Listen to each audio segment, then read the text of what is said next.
Hi සුබ දවසක් හැමෝටම. එතකොට මේ වීඩියෝ එකෙන් මම ලෑස්ති වෙලා ඉන්නේ ඔයාලට A-levels වලදී උසස් පෙළදී maths stream එකේ ගණිත අංශයෙන් හදාරලා engineering faculty එක ලංකාවේ තියෙන engineering faculty එකට සාර්ථක ලෙස ඇතුළත් වෙන්න නම් ඒ කියන්නේ ඔයගොල්ලෝ ඒක කොහොමද වැඩ කරන්න ඕන, කොහොමද ඔයාලගේ ටයිම් මැනේජ් කරන්න ඕන, එතකොට කොහොමද තමන්ගේ වැඩ කරන කාලවකවානුවේ තමන්ගේ අධ්‍යාපනය සහ අනිත්ට බැලන්ස් කරන්න කොහොමද කරන්න ඕන, මොනවද කරන්න ඕන නැත්තේ මොනවද කියන එක ගැන අයිඩියා එකක් දෙන්නයි යන්නේ. එතකොට මුලින්ම මම ගැන කියලා ඉන්නම්. මම ලංකාවේ රාජ්‍ය විශ්වවිද්‍යාලයක ඉංජිනේරු පීඨයේ mechanical හා manufacturing කියන්නේ යාන්ත්‍රික හා නිෂ්පාදන mechanical manufacturing engineering ඩිග්‍රී එක හදාරලා අවසන් කරලා ඉන්නේ. එතකොට මම හිතනවා A-levels කාලේ සහ එතනින් එහාට කැම්පස් ආවට පස්සේ මම ලැබපු අත්දැකීම් එක්ක මට ඔයගොල්ලන්ට හොඳ දෙයක් දෙන්න පුළුවන් වෙයි කියලා. එතකොට අපි මුලින්ම කතා කරමු මේ ටයිම් මැනේජ්මන්ට් ගැන. පර්සනලි මම කැමති ඔයගොල්ලන්ට කියන්න මම කරද්දි මම මගේ ලෙවල් ජර්නි එකේදී මම ලොකු ප්ලෑන්ස් හදන් හිටියේ නෑ. කොඩින්ම මම ටයිම් ටේබල් එකකට නෙමෙයි වැඩ කරේ. කියන්නේ මට තියෙනවා මගේ වීක්නස් එකක් වෙන්නේ නැති. ටයිම් ටේබල් එකක් හදාගත්තට පස්සේ ගොඩක් වෙලාවට ටයිම් ටේබල් එකේ මම දවසක හදනවා. තව එතනින් මාසයකට විතර පස්සේ අපි ගමුකෝ සඳුදා කියලා. සඳුදා දවසට හඳුදා හවසට මම කරන්නේ ටයිම් ටේබල් එකේ තියෙන හැටි නෙමෙයි. මට ඒතරේ කරන්න හිතෙන එක නෙවෙයි. එතකොට ඒ වගේ කියන්නේ මම හිතන නෙවෙයි ටයිම් ටේබල් කියන જાතිය යූස්ලස් අය ගොඩක් ඇති. ටයිම් ටේබල් එකකින් වැඩ කරන්න පුළුවන් නම් නියමයි. ඒ අයට ටයිම් ටේබල් එකකින් කරගන්න පුළුවන්. මම මගේ එක්ස්පීරියන්ස් එකත් එක්ක කිව්වොත් ටයිම් ටේබල් වලින් වැඩ කරන්නේ නැති කෙනෙක් ඉන්නවා නම් ටයිම් ටේබල් එකේ වැඩ කරන්න අමාරු කෙනෙක් ඉන්නවා නම් ඔයා කරන්න ඕනේ ඒ කියන්නේ මම දැන් මේ වැඩ කරන්න ගන්න මොහොතේ ඉඳලා ඉස්සරහට පැයක් කාලයක් ඇතුළත ඔයා කරන්න ඕනේ මේ පැයක් කාලය ඇතුළත පැයක කාලේ උඩරිම පාවිච්චි කරලා උඩරිම කරන්න පුළුවන් දේ කරන්න උත්සාහ කරන්න ඕනේ.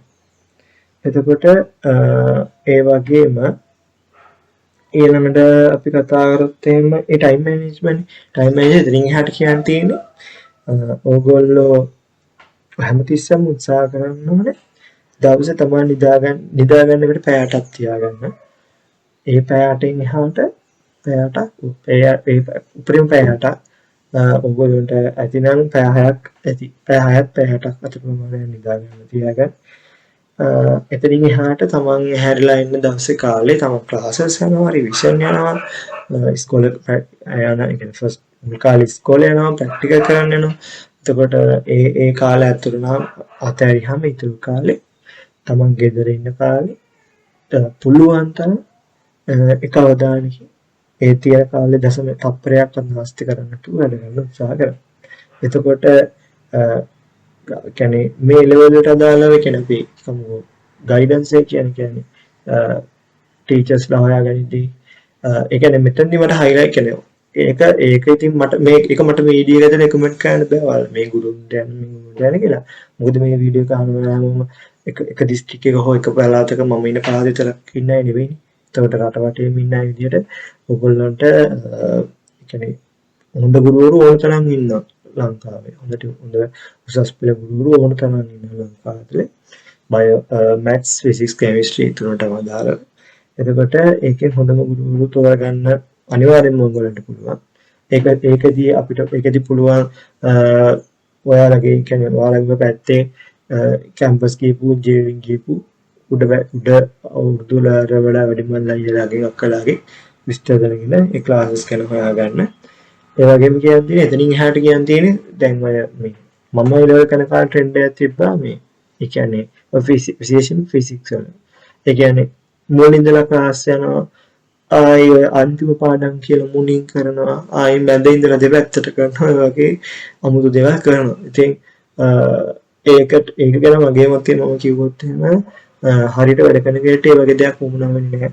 ඔයාලට පුළුවන් මුල ඉඳලා ක්‍රමානුකූලව මොකද ඒ සිලබස් හදලා තියෙන්නේ අර ක්‍රමානුකූලව ගැඹුරට යන විදිහට. ඒ හින්දා ඒ විදිහට ඒ තියෙන පාඩම් පිළිවෙලට කරගෙන යන්න පුළුවන් නම් වඩාත් හොඳයි. ඒ වගේම මේ ඔයාලට පාඩම් කරන ප්ලෑන් එකක් තියෙනවා. මම මේ කාලෙදි මේ මෙච්චර කාලයක් ඇතුළත මේ අවල් පාඩම වෙන්න පුළුවන්, මේ සබ්ජෙක්ට් එකේ මේ කොටස වෙන්න පුළුවන් මම මේක ඉවර කරනවා කියලා ප්ලෑන් එකක් තියෙනවා. ඒ වගේම මම පේපර්ස් කරනවා නම් කොයි කාලෙද කරන්නේ, කොහොමද පේපර්ස් අප්‍රෝච් කරන්නේ, මම පාස් පේපර්ස් කරලා යනවාද, එහෙම. එතකොට රිවිෂන් යද්දී කොහොමද රිවිෂන් පන්තු කරගන්නේ, ඒ පේපර්ස් කොහොමද ආයෙ බලන්න. මම මගේ එක්ස්පීරියන්ස් එක කිව්වොත් මම පාඩම් කියන්නේ සබ්ජෙක්ට් කියන්නේ පාඩම් යන අතරේ මම මේ ෆෝකස් කරා අර මේ ක්ලාසිෆයිඩ් MCQ කියන පේසුරු පොත කියන්නේ 1980 ගණන් ඉඳලා මම කරේ 2019 ලෙවල් ඒ වෙනකන් 2018 වගේ වෙනකන් තිබ්බා. ඔය රේන්ජ් එකේ උතර පේපර්ස් 40කට වැඩි. ඒ පේපර්ස් වල ඒ කියන්නේ ඒවා අර ක්ලාසිෆයි කරලා පාඩම් වලට බෙදලා දාපුවා. ඒතර මම මේ MCQ කරා පාඩම් යන අතරතුර. එතකොට ඒ පාස් පේපර්ස් වල MCQs කරද්දී MCQ essay structured essay ඕන එක. ඒ හැම එකක් කරද්දී එනවා බේසික් අයිඩියා එක. කොහොමද මේක මේ වෙන්නේ කියන එක. ප්‍රශ්න ගලාගෙන යන විදිය, එක ප්‍රශ්නෙට පැටර්න්ස්, ඊළඟට කොහොමද අපි දැන් අපි ඉගෙන ගන්නවා අපි සබ්ජෙක්ට් එක කියන්නේ ගොඩක් වෙලාවට පැය ගණන් වල ක්ලාස් දාන්නේ ෆිසික්ස් වල විශේෂයෙන්.